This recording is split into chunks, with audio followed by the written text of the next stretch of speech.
amores,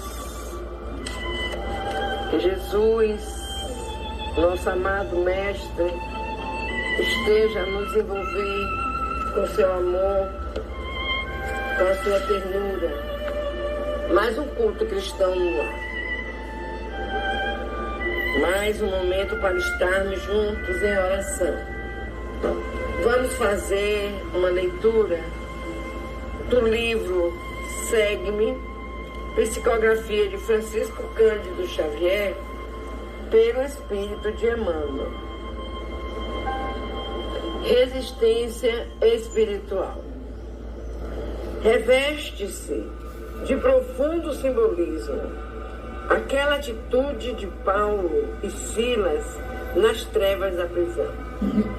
Quando numerosos encarcerados ali permaneciam sem esperança, eis que os herdeiros de Jesus, embora dilacerados de açoites, começaram a orar, entoando hinos de confiança. O mundo atual, na esteira de transições angustiosas e amargas, não parece mergulhado nas sombras que precedem a meia-noite? Conhecimentos generosos permanecem eclipsados.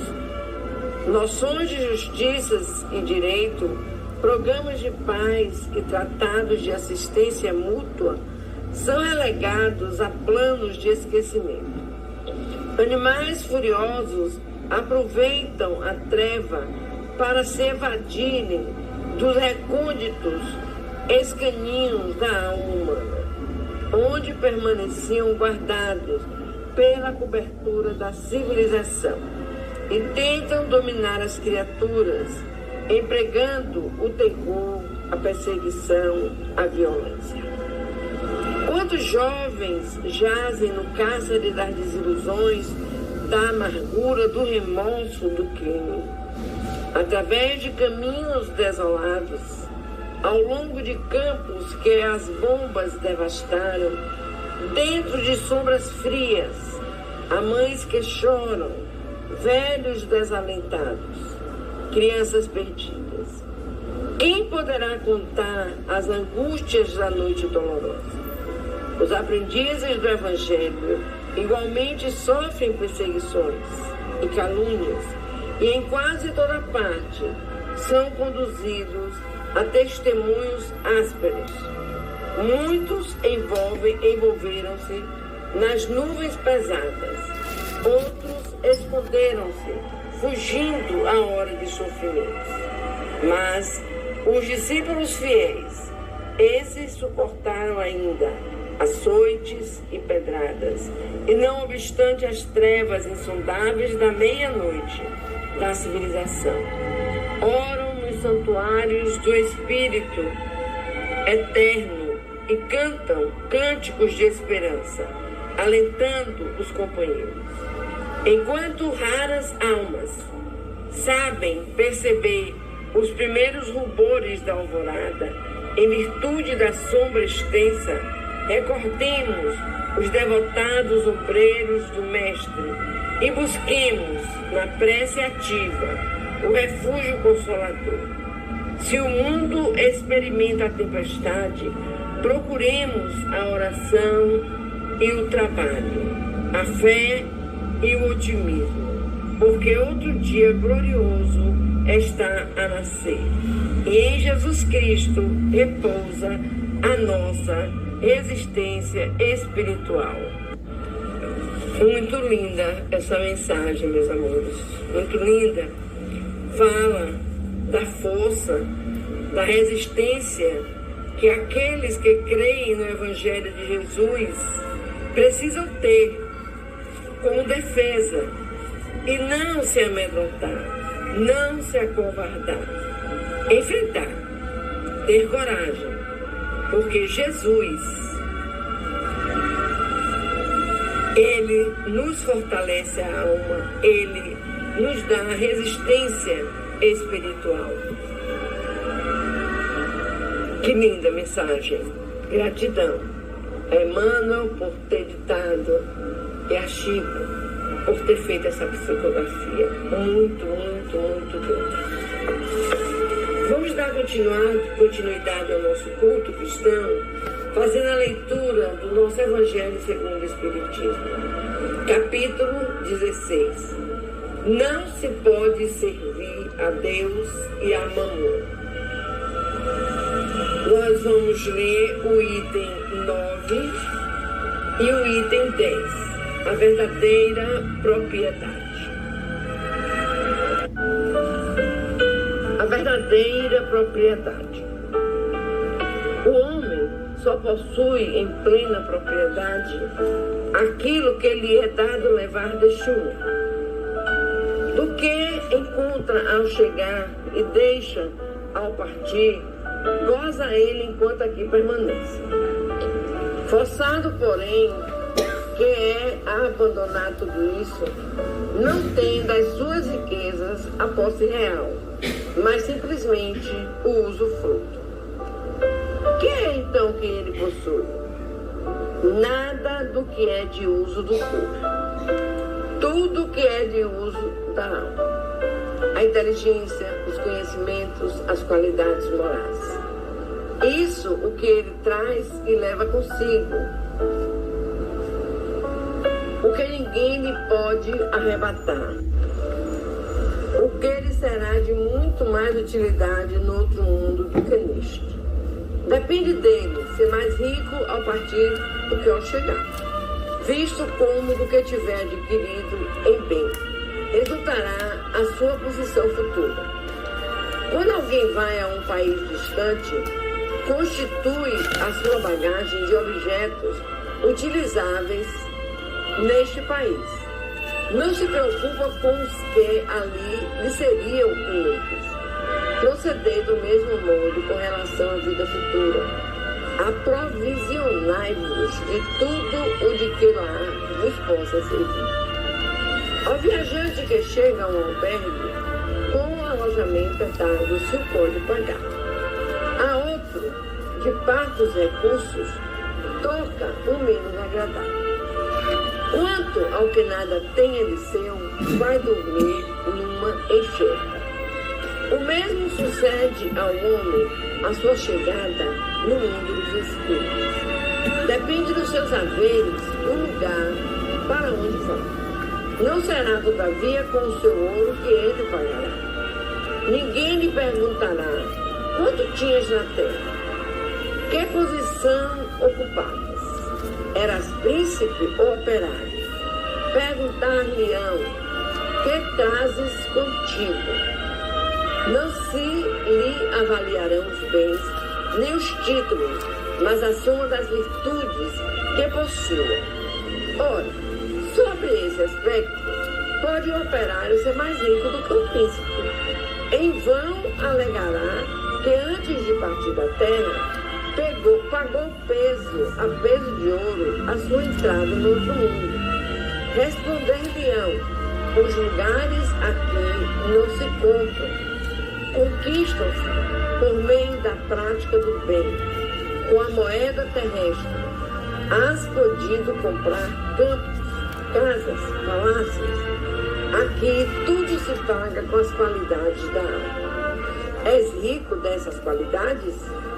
Seja bem-vindo e vai para um dos lugares da primeira categoria, onde te esperam todas as venturas. És pobre delas? Vai para um das últimas, um dos da última, onde serás tratado de acordo com os teus haveres.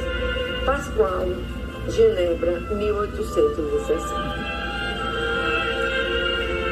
Os bens da terra pertencem a Deus, que o distribui a seu grado, não sendo o homem senão o usufrutuário, o administrador mais ou menos íntegro e inteligente desses bens. Tanto eles não constituem propriedade individual do homem, que Deus frequentemente anula todas as previsões e a riqueza foge àquele que se julga com os melhores títulos para possuir. Direis, porventura, que isso se compreende no tocante dos bens hereditários, porém não relativamente aos que são adquiridos pelo trabalho. Sem dúvida alguma, se há riquezas legítimas, são estas últimas, quando honestamente conseguidas, porquanto uma propriedade só é legitimamente adquirida quando da sua aquisição não resulta dano para ninguém. Contas serão pedidas até mesmo de um único ceitil ao ganho, isto é, com prejuízo de outro.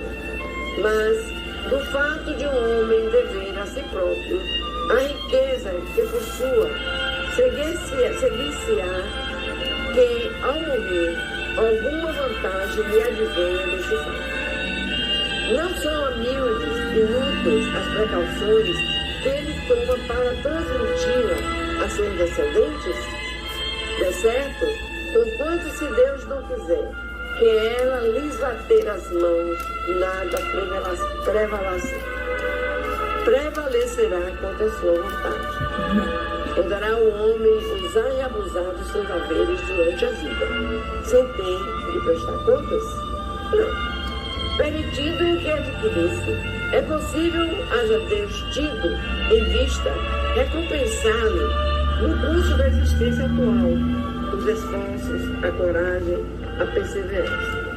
Se, porém, ele somente utilizou na satisfação dos seus sentidos ou do seu orgulho, se tais haveres se lhe tornaram causa de falência, melhor fora não os ter possuído, visto que perde de um lado o que ganhou do outro, anulando o mérito do seu trabalho. Quando deixar a terra, Deus lhe dirá que já recebeu a sua recompensa. Ele, Espírito Protetor, do Chelas, 1861. Vamos fazer um comentário, meus amigos, sobre a verdadeira propriedade. Muitas vezes, na jornada terrena, o orgulho faz com que irmãos que tenham posses se achem poderosos, se achem no direito de enfrentar os irmãos que não possuem, atacar, denigrir, explorar, escravizar. Essas propriedades, meus amigos, que conquistamos aqui na Terra, são para usarmos aqui na Terra. Ao desencarnarmos, nós levamos somente aquilo de bom, de bem, que conseguimos plantar na nossa jornada. Não adianta termos na Terra essa quantidade de bens, essas propriedades magníficas, se somos um irmão que não nos preocupamos com os outros irmãos, que não amamos o nosso irmão como Jesus nos ama, como nós nos amamos. Então, antes de ser uma grandeza, uma opulência, esses bens se tornam um castigo pesado. Então, meus queridos, que consigamos fazer com os bens adquiridos na Terra, que são permitidos pelo Pai que tenhamos, mas que saibamos usar esses bens, que tenhamos a humildade, que saibamos perdoar, a caridade ensinada por Jesus.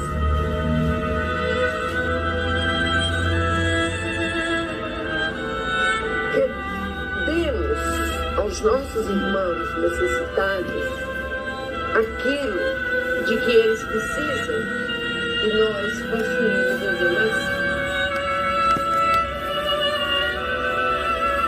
Então, nos preocupemos muito, mas muito mesmo, viu? Preocupem-se mesmo aqueles que possuem suas propriedades, suas riquezas, seus títulos.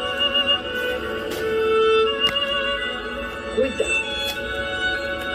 Na sua mala, ao desencarnar, vocês não levarão esses dons. Vocês só levarão nas suas malas aquilo de bom que fizeste, que colheste durante a sua jornada terrena. Para Deus, o importante não é o ter, é o ser. É muito melhor você ser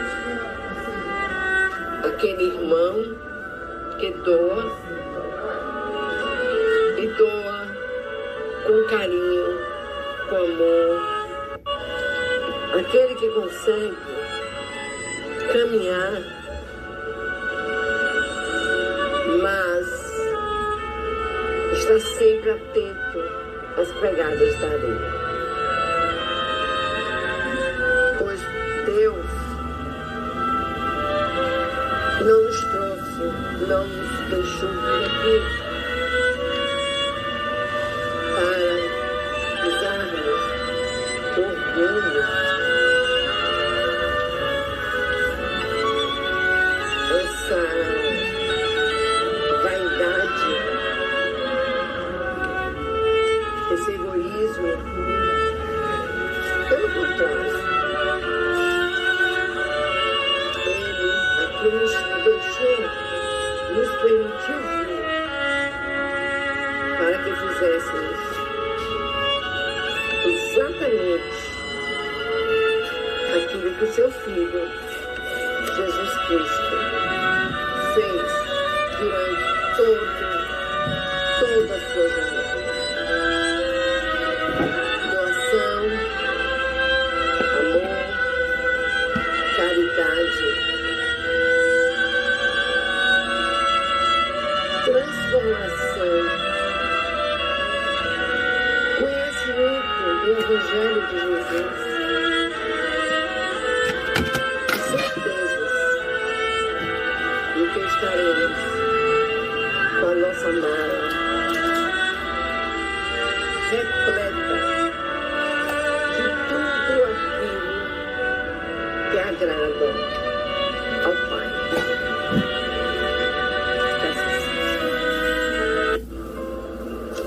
Meus queridos, vamos conversar com Deus. Vamos colocar as nossas vidas nas mãos do Pai, com uma certeza muito grande. Ele nos guia, Ele nos ama, Ele nos cuida. E estando nas mãos do Pai, nós estamos nas mãos certas. Eu costumo dizer para vocês que a oração é o meio de conseguirmos essa aproximação com Jesus, com o nosso Pai. Eu costumo também dizer que a oração é um dos remédios mais eficazes para todos os problemas que temos. Então, queridos, vamos orar. Vamos sentar num canto, deitar, ir para um jardim, esse remédio, meus irmãos, é o remédio que não vem. Como eu estava dizendo, senta na praça, no jardim, no quintal de sua casa, e eleve seus pensamentos a Deus e ore com o coração. Ore com fé. E com certeza, Deus é conosco. Te pedimos, Pai, através da oração, que tenhas misericórdia da humanidade, de todos os seus filhos, Senhor, que sofrem, que padecem, que buscam muitas vezes encontro com eles mesmos. Seus filhos às vezes, Pai, se perdem. Te clamamos misericórdia. Te pedimos pelos teus filhos que se encontram doentes, Pai, nos hospitais, nas UTIs, nos hospitais psiquiátricos, nas calçadas, em casa, nos presídios. Oh, Pai, é tanta dor. Infelizmente, são nesses momentos que nós te buscamos mais, Pai. Mas eu creio na tua misericórdia. Eu creio na espiritualidade amiga. Ele está sempre presente quando elevamos o nosso pensamento aos céus e pedimos a Ti. Tem misericórdia também, Pai querido, das famílias onde existe tanto desalento, onde algumas ovelhas desse lar, Pai, resolvem se desgarrar, resolvem ir para a beira do precipício. É o precipício daquele que anda em direção a tudo que lhes faz sofrer e faz sofrer a seus familiares. É o mundo dos vícios, é o mundo da prostituição, é o mundo do abuso sexual em crianças, em adolescentes.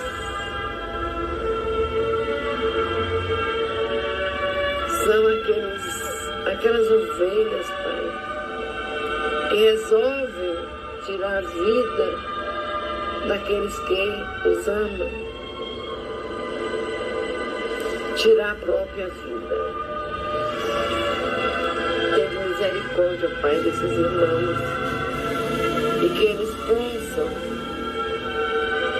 sentir-se em um momento dessa jornada, dessa sua caminhada, a presença amorosa de Jesus, para que eles retornem, saiam desse precipício, Pai, e volte a conviver com aqueles que o amam, com aqueles que o amam. Tem misericórdia, Pai. Tem misericórdia. Que Deus, meus amores, esteja juntinho de todos nós. E que nós possamos nos sentir leves, alegres, coração preenchido de paz, de amor, que nós possamos, meus amores, lidar com os nossos irmãos com essa suavidade, e que nos preparemos durante toda a jornada terrena a sermos os filhos que Deus determinou, e nós aceitamos, meus queridos, na parte espiritual. Não levemos em nossos corações mágoa, ódio, tristeza, crise, orgulho, egoísmo. Não, meus amigos, que nós possamos ser amor, dar amor, usar amor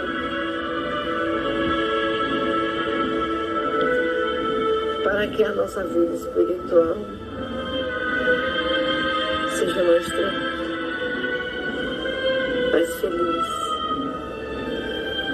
e que a nossa mala, meus queridos, esteja repleta de todos os sentimentos, de tudo aquilo que Jesus passou para todos nós. Que assim seja. Vamos juntos fecharmos os nossos olhos, dizemos ao Pai: estamos aqui, Pai, e precisamos de Ti, precisamos do Teu Filho amado.